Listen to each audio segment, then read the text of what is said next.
chez le cadi. Ce jeudi matin, je sortis de chez moi et partis en calèche à la Kissaria de Derb Sultan.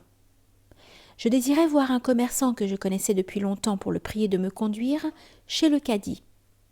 Je ne trouvais dans la boutique que son jeune fils. Le père, s'étant absenté, ne serait de retour que 2 heures plus tard. Cependant, dans la boutique voisine, un homme avait entendu mes questions et, voyant mon désappointement, se mit à mon service très obligeamment.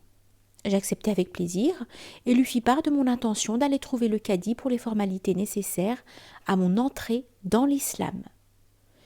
Il m'écoutait, stupéfié, ne pouvant pas y croire.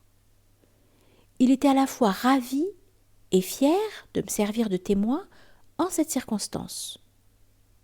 Laissant son magasin sous la surveillance d'un apprenti, il me conduisait chez le cadi auprès duquel il m'introduisit en lui faisant part de mon intention et prit congé de nous dès qu'il eut rempli sa mission. Je dois maintenant fournir quelques précisions, par souci de clarté, sur les circonstances dans lesquelles se déroulait cet événement. Nous étions en 1950, au Maroc, sous le protectorat français.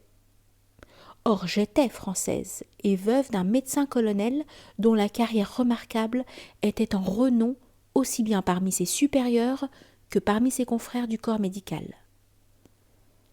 Le cadi Zemouri m'apprit que tous les actes relatifs à l'entrée dans l'islam de sujets étrangers étaient obligatoirement soumis à un examen sérieux du contrôle civil.